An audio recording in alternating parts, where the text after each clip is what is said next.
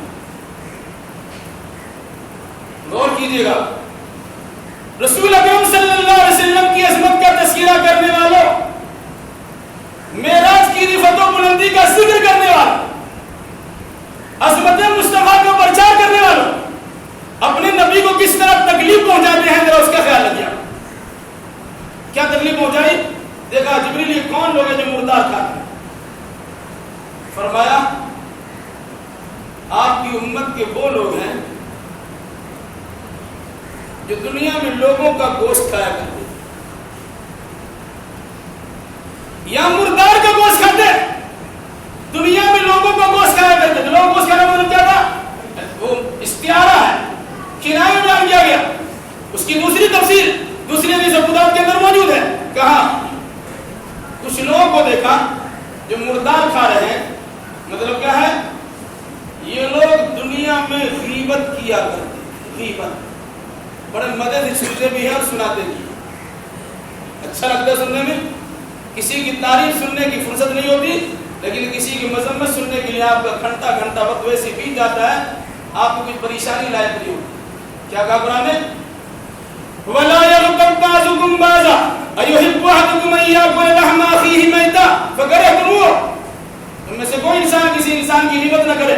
کیا کوئی پسند کرتا ہے کہ اپنے مردار بھائی کا گوشت کھائے؟ تم اسے ناپسند کرتے ہو۔ جب مردار بھائی کا گوشت کھانا ناپسند کرتے ہو تو کسی کی غیبت کرنا پسند کیسے کرتے ہو؟ غیبت کرنا مردار بھائی کا گوشت کھانا۔ اور اسی پر بس یہاں بھی تھوڑی تفصیل ہے۔ اللہ کے نبی صلی اللہ علیہ وسلم کو دکھایا گیا کہ کچھ لوگ ہیں جن کے ہاتھ میں آگ کی کینچی،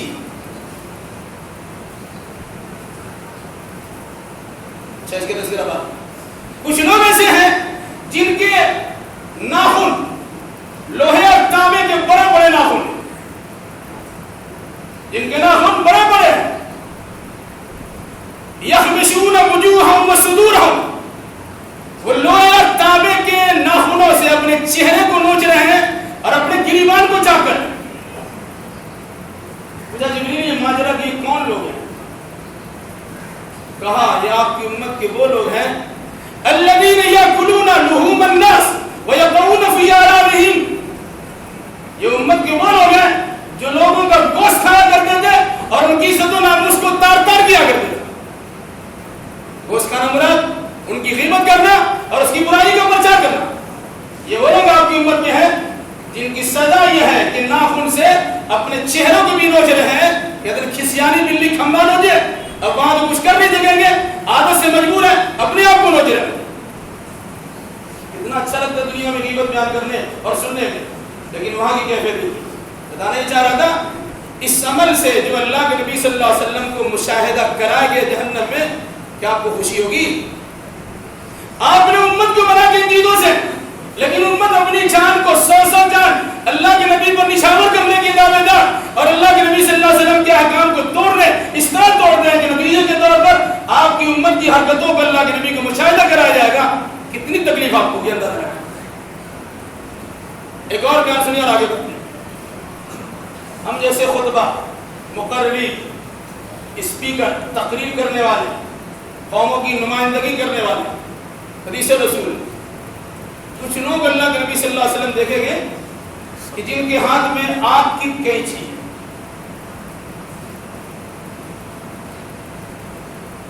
آگ کی کینچی، تقرض شفاہم، اور ان کے ہونٹ کو آگ کی کینچی سے کاٹا جائے۔ ہونٹ آگ کی کینچی سے کاٹا جائے۔ پوچھا کون لوگ ہیں؟ کہا ہؤلاء خطباء من امتک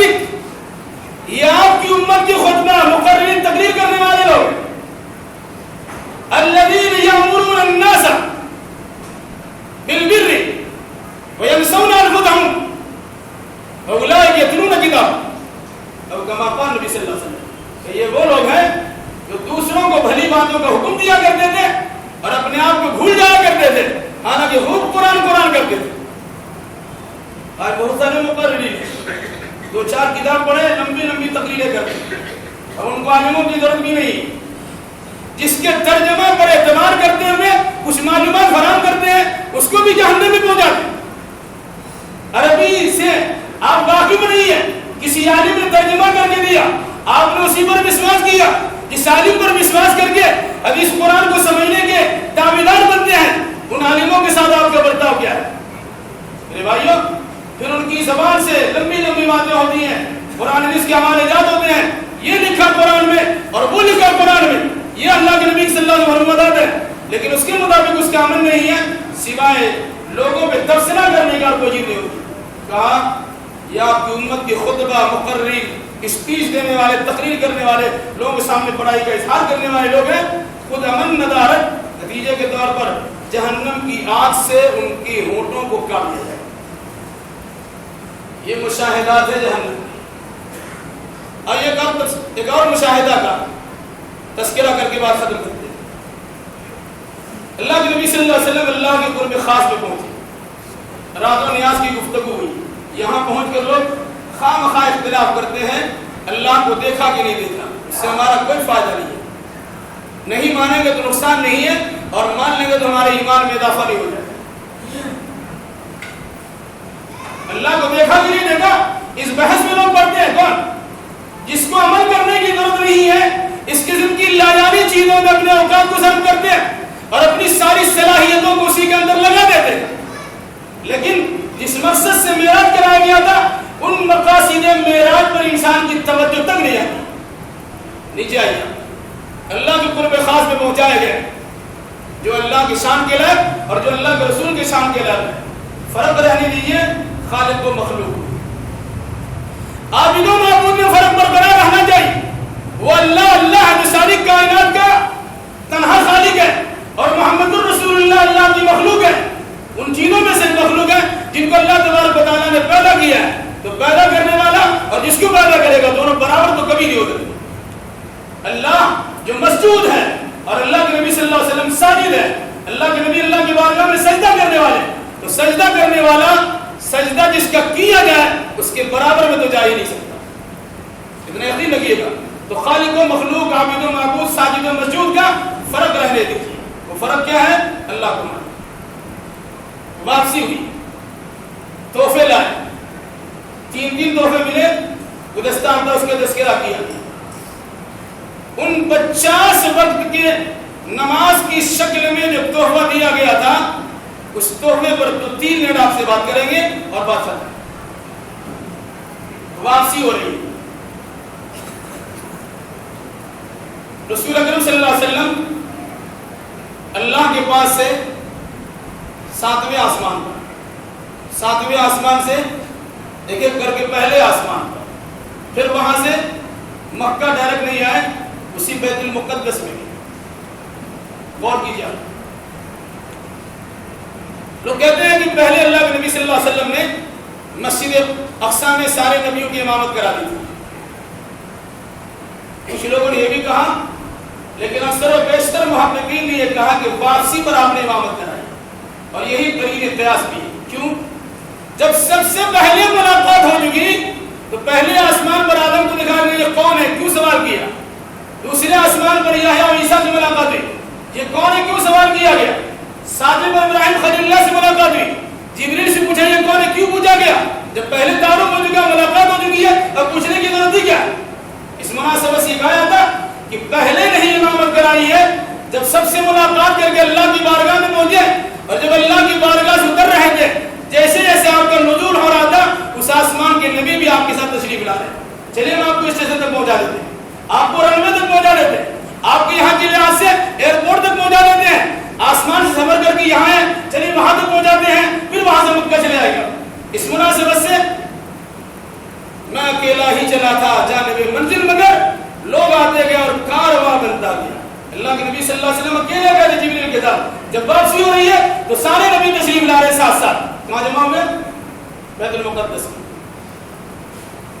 اللہ کی ان نشانیوں میں سے بہت بڑی نشانی، اور میں سمجھتا ہوں کہ سب سے بڑی نشانی، سارے نبیوں کو مسجد اقصی میں جمع کر دیا۔ آدم علیہ السلام سے لے کے عیسیٰ علیہ السلام تک سارے نبی جمع ہیں۔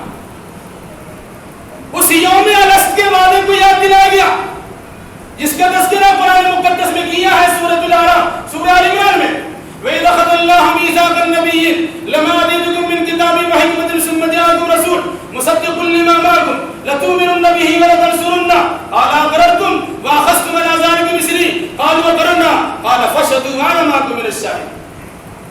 اللہ نے سارے نبیوں سے عہد و پیمان لیا تھا، تمہارے دور میں نبی محمد صلی اللہ علیہ وسلم تشریف لائیں گے، ان پر ایمان لاؤ گے تو سب نے کہا ایمان لائیں گے، اور کہا ہم ان کی مدد بھی کریں گے۔